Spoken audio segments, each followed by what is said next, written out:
She is sure. She is sure. She is strong. She is strong. She is true. She is true. She is brave. She is brave. She is bold. She is bold. She is you. Hello, everyone. Welcome to today's Word of Mom Radio here on the Word of Mom Media Network. I'm your host, Dori DeCarlo, and you know we are here week after week, show after show, breaking those myths that mompreneurs and businesswomen, especially those of us building our businesses from home, that we're just dabbling in between bake sales and getting our nails done. We're not. We are smart, we are savvy, and we are sharing the wisdom of women in business and in life. And I'm looking forward to bringing today's guest into our author's hour. Rhonda Taylor Parker is an American writer, entrepreneur, and academic researcher. Born in Noblesville, Indiana, she's the second youngest of 5 children to Anita and William Parker, founders of the steel manufacturing company. Rhonda's childhood was spent in the midst of cornfields and cows, attending Heritage Christian School in Indianapolis. After completing a fashion merchandising program at Bowder College in Arlington, Texas, Rhonda returned to Indiana, where she eventually found her passion for writing. Her debut novel, Crossroads, a suspenseful masterpiece, was released in February of 2023. Endorsed by best-selling author J.J. Hebert and Golden Globe-nominated actress Mariel Hemingway, the novel has been hailed as a captivating crime thriller that keeps readers intrigued from start to finish. I can totally attest to that. It is a really good book, and I love a good suspense novel. So with all that being said, Rhonda, welcome to Word of Mom Radio. Thank you. Thank you. I'm so excited to talk not only about the book, but some of the background to why I wrote it and why I enjoy writing. Because I think everybody out there on your show that's listening in today, we all have not only challenges in our lives, but we also have passion and we have stories that are inside of us that should be told. And that's kind of where Crossroads started. We all come to a crossroads where we have to decide what's important to us and what's not, just like the characters in Crossroads. So many people, when you hear Crossroads, people will go through all different things. Right. And in the way that they're thinking, and the resilience, self-discovery, all of the different things that happens to different characters throughout. So I would love for you to take us on your journey. And what led you to writing this book? Well, first, I wanted to prove to myself that I could write a best-selling novel. I love to read. You know, I have read, all types of genres. I've read all kinds of both academic journey, because I have a doctorate now, but I really wanted to, one of my weaknesses was writing at first. So my journey came from not only wanting to prove I could do it to myself, but it also, when I wanted to prove that I could weave that kind of story that I had written. But it really came, all of you entrepreneurs out there will really enjoy this. I was working in corporate America. I turned into a proposal that had all the bells and whistles to save millions of dollars, and did the presentation, and it was approved. And then I came back and my boss said, you had a typo in your proposal. And I was stunned. And from that day on, I knew I had to be the best version of myself and do something that I needed to do for me, which was prove that even in your weaknesses, you can have strength and you can improve and you can put together a package. And so there were 2 things that really kind of brought me to starting to write novels versus academic. And that was, first, that comment.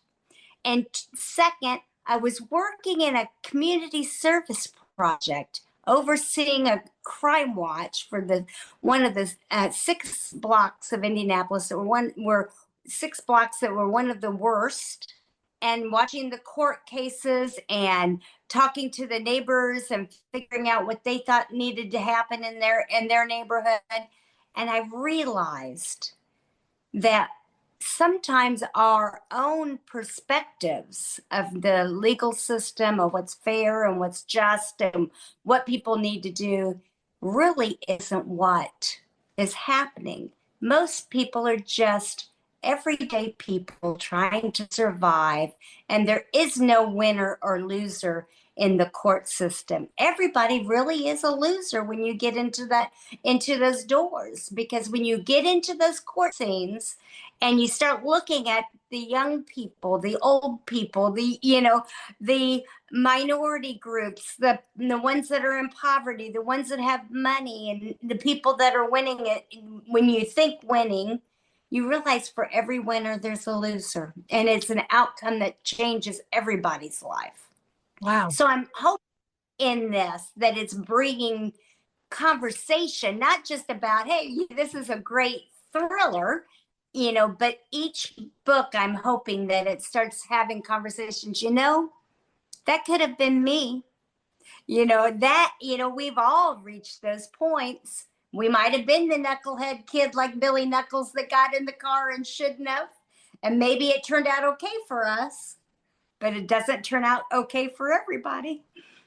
It is interesting, and it's so funny. As I'm a 60s chick. I'm so thankful that social media didn't exist, and my kids grew up without it too. My grandchildren, It's here, and hopefully they're young enough. Right now, they're young enough that it's not going to affect them at all. But as they get older, who knows what it'll be by then. But it's very, you really do look back and go, whoa, the things you don't realize how one misstep could have been, Right. So for you, because let's face it, you're a writer, you're an entrepreneur, you're an academic researcher. We talk about balance, which to me is so silly because they don't have equal weight. But how do you keep all the balls in the air, Rhonda? I try to do it with intentionality. What I do is every morning I spend a few minutes with myself, my home, and then every step of the day I try to say, well, let's build some joy in. We need to have at least 3 moments of joy. And then I try to lengthen it. Maybe I only have a minute that I can spare for that joy. Or maybe maybe I can lengthen it to 2 minutes with that joy. But it could be a butterfly. It could be the sky rise. It could be anything that just brings me that moment of peace on top of the rat race of owning your own business, driving in a car. Like right now, I'm in the middle of a book tour in Southern Indiana through the National Grocery Store and Authors Program, or National Authors and Grocery Store Program, where literally I'm going from site to site of the J.C.'s, Kroger, stores, and having book signings right there in like a town hall meeting almost with people doing their grocery shopping. And so as I'm driving down to go down to, it might be Bedford this week, it might be Bloomington next week, or going down and staying with my brother in Seymour, I realized just how beautiful Indiana's landscape is, that people don't even think about most of the time, because you think of other places as being beautiful. So I've stopped at places, taken pictures, and then I'm going to put up, what is it like to be a local author? And because when I'll call me a small fry, and you're trying to supersize, you're always busy trying to make the next best thing. But I still have to move with intentional moments to allow myself to be a professional, to allow myself to be an author, allow myself to be a woman, stay fit, so life balance requires that you reflect on what you've missed and put it into your life. Today I'm back in Indianapolis, so what have I missed? I need to sit down, make sure all the financials and all the groceries and all the home stuff, they're in order, so that when I'm right back out there and heading to Corden in Indiana for the next, book signing, everything's taken care of. So I try not to get overwhelmed by it. I just do it. It's kind of like you could buy fruit cut up, or you can sit there and meditate as you're cleaning and cutting it up for your refrigerator and think about what those nutrients are going to do for your body, and so I try to do that daily. I love that. And as somebody who buys the fruit and cuts it up, I know what you mean. There's something about it. This morning, as I was making breakfast, and I wanted hash browns, so I took a nice potato and I grated it and I seasoned it, and then I made it because I find peace in that. So I totally reflect and relate to that. I want to talk a little more about the book because it really is it's got so many different facets, because you've got crime, you have the courtroom, and it's interesting courtroom scenes going on and things like that, and the behind the scenes and everything. A little bit of a love story beginning. So I love that this is, going to be another novel is going to continue on with one of the secondary characters, but all these other characters are going to come back, because I can't wait to see how that happens. How did you go about weaving all these stories? So the first thing I did is I wanted to get to know my characters. Like I said, I originally thought it was only going to be on the courtroom drama and that life isn't fair. But when I got to know my characters, I knew there was more there. So I used what in the medical community they call a soap note. So you sit down and you do the history of the family, history of the individual. Do they have emphysema? Do they have, were they a smoker? Do they have anxiety? Did they break their ankle when they were in third grade? And so I wrote down the whole history, just like if they were to come to me as a doctor and tell me their life history. And then I did what they call a DSM-5 analysis, which is their mental health and where they are in their mental stability. And that allowed me to know how they would act in scenes. Like Paris, the main character, an IU grad, top of her field, a no-nonsense kind of person that we all think that we're supposed to be, the type A personality. But she's a workaholic. So she's completely, where she seems perfect from all categories. She's a nice looking woman. She's, but she's a workaholic, and she's not building the rest of her life.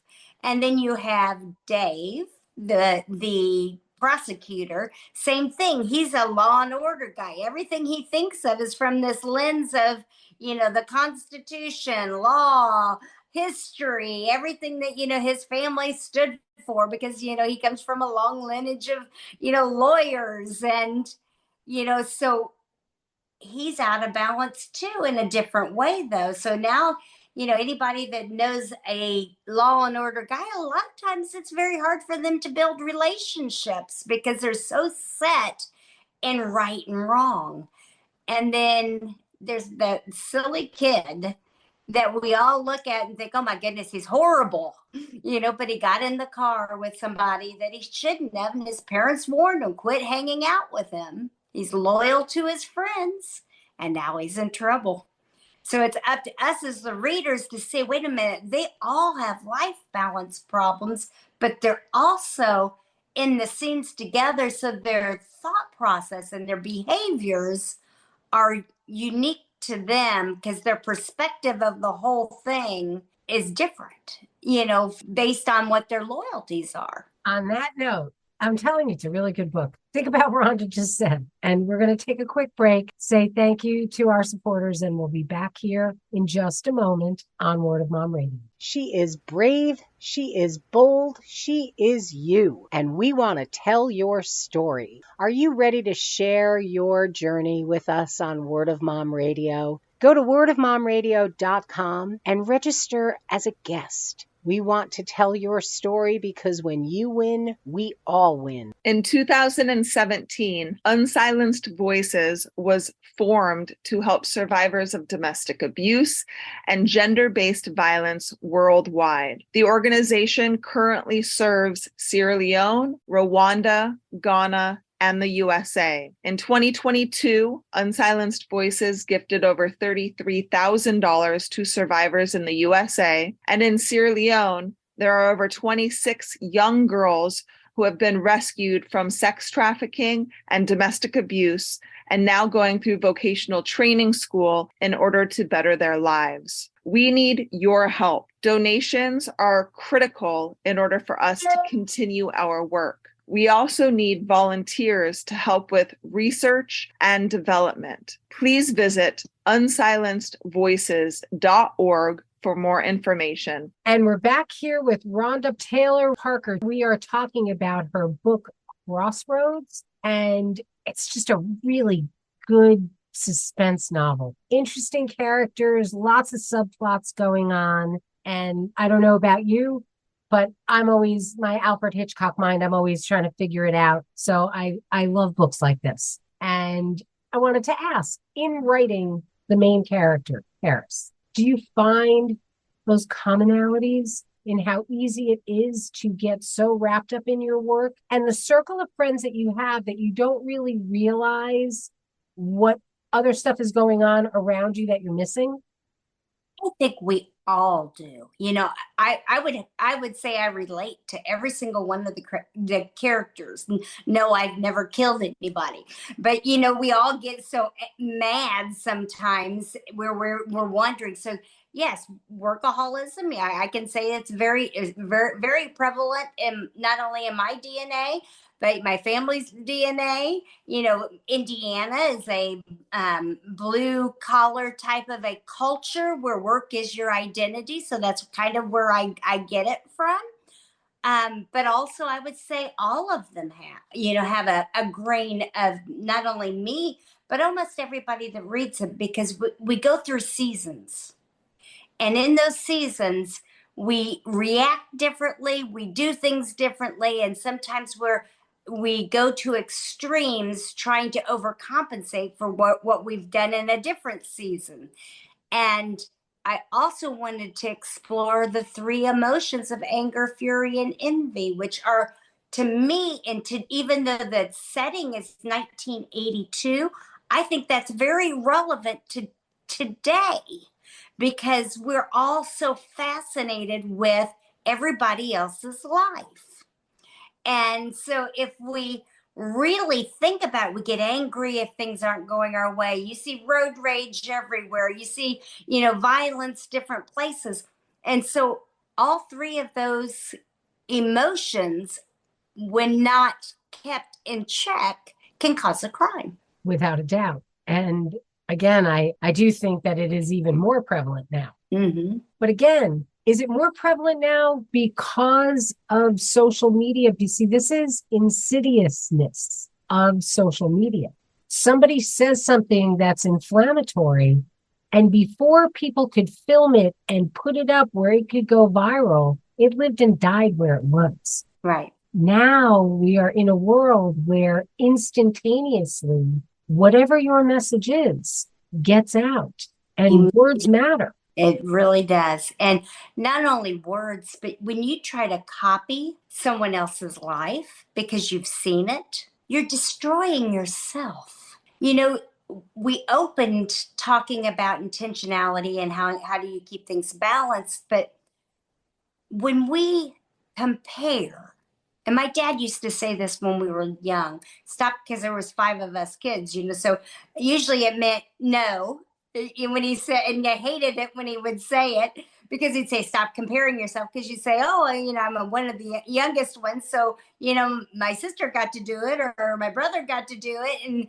And he would say, stop comparing yourself. You're a different person. And I get upset. But now looking back, how wise is that? When we compare ourselves, we're literally destroying who we are. It's like we're taking our nicest clothes and the nicest things we have, which is our self and our self-worth, and putting it on the Goodwill rack. Not that there's anything wrong with Goodwill. We've all been there. We've all bought stuff there.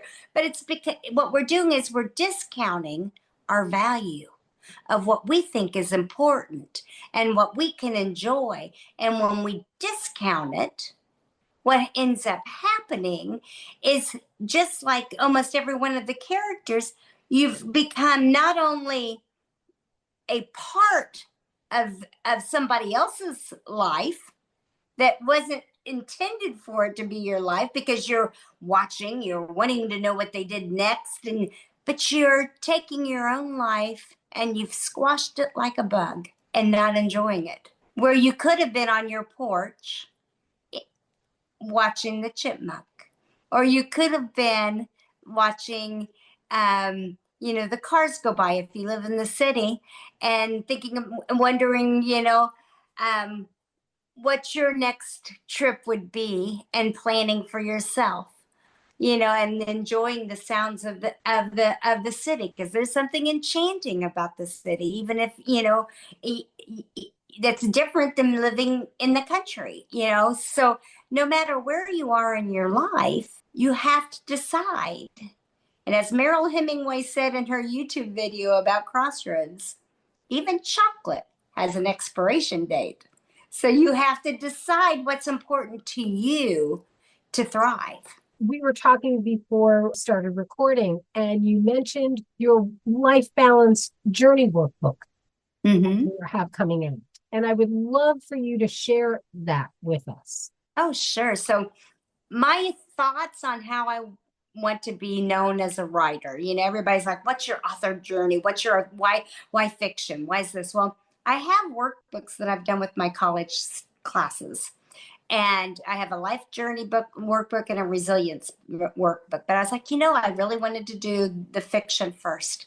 And the life balance matches with Crossroads, which is the 13 dimensions of, it's like an overview. Typically when we get a self-help book, it's like on your finances or maybe on your spirituality. It's only one of the 13 dimensions. I explore all 13 and say, all right, if you woke up today and everything was perfect, exactly how you liked it, what would it be? Let's draw it. And I'm not talking about the 18 bedroom home with, 5 dining rooms, the pie in the sky.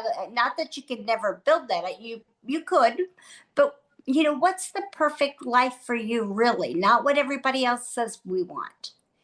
And then when you do that, then we go through some exercises to really put 1 year, 3 year, 5 year goals on every single one of those dreams. And it's not just on finance, because that's what we normally do. And it's different exercises for that. And then resilience, we all go through things. Some people say, you just, you're put together, or, they may say that, or you've never gone anything. You don't understand my life. No, we all go through it. We lose our parents. We become ill. In my case, I've lost both parents. I've lost a son, to violence. We all go through things. We all get sick. We become caregivers. Our finances get funny, where it's monopoly money rather than real money in our head. And, how do we build and thrive? So I took what they call in academia, a 10-year literature review, which means all the studies that you can find anywhere in the world on resilient. What is resilience? And I put it into a package that's about 100 pages of what does resilience do? How do you build it? How do you find it? What does it do for your body? If you don't have resilience, what happens when you're stressed? And then I do a 31-day challenge at the end. Because if we're going to do crime thrillers and we see what all these people do and what they have to go through, we're going to see some things that we've gone through, or our families have gone through at different points, even if it's just the stress between the characters as they're going through some stuff. And so let's build and thrive at the same time. What a great way to end this conversation, Rhonda. As we are wrapping up, what do you want to share with our listeners? What do you want to leave them with, and how may they reach out to you? Just remember, if you have a passion for something, it's meant for you to do it. You can't ask somebody else to do it. Every day can be great and with passion. And if you want to know more about my writing or any of my philosophies or my workbooks, you can go to rhondaparkertaylor.com. Rhonda's with an R. That's my website. All my social medias are on there. And I would love to hear from you. And if you pick up a copy of Crossroads, let me know what you think about it. I love hearing from the community out there of readers, because we're better together. And that's why I like the meeting in the different groups that I've been doing is because it's literally like town hall meetings where we can talk about, that was what I went through, or Paris reminded me of this, and then you can really get down to the grit of our own lives as we read fiction. All of Rhonda's links are going to be live on Word of Mom Radio. I have to tell you, I love to read. I highly recommend this book. You will really enjoy it. It's a good story. It's a good read. It has really interesting characters in it. And I want to say so much more, but then it's like, I don't want to give anything away. Read the book, come back, let us know, because it's a good read. And we'll have links to Rhonda's workbook, the Life Balance Journey workbook as well, because, it's a good thing. And following your dreams, it's funny, you ask the question, and my perfect day is, today. There you go. My daughter will be back in town, so I'll actually have time to see all three of my kids, because my daughter lives in Alaska. My sons live in Connecticut, so I see them every week, my grandkids and stuff like that. I have a weekend coming up with them, but those are my perfect days. I woke up and every day is just my favorite day because it's mine. Yes. And enjoy your life. Every time I hear somebody say, oh, you only live once. No, you die once. You live every day. So every day is the day to be the best day it can be. Exactly. So, make every day great. Right on. Rhonda, thank you. I'm so happy that we finally got the chance to connect, and I appreciate you rescheduling with me and everything through my accident. I'm so glad you're feeling better. I'm sure that had to have been quite the trauma. Oh, for me not to be able to read, yes. Mm-hmm. Concussions are a drag. So thank you again. And for all of you tuning in, thanks so much for being with us. We're going to close out with our fabulous theme song from Smith Sisters and the Sunday Drivers. So till next time, this is Dori DeCarlo saying go out and create a marvelous you. Bye for now. She is sure. She is sure. She is strong. She is strong. She is true. She is true. She is brave. She is brave. She is bold. She is bold. She is you. She is you. She is you. She is you. She is sure. She is sure. She is strong. She is strong. She is true. She is true. She is brave. She is brave. She is bold. She is bold. She is you. She is you. She is you. She is you. Sure of herself, yeah, she takes care of biz. Powerful and strong, yeah, she knows who she is. Has integrity, woman strong and true. You know her by name. See, this woman is you. She is sure. She is sure. She is strong. She is strong. She is true. She is true.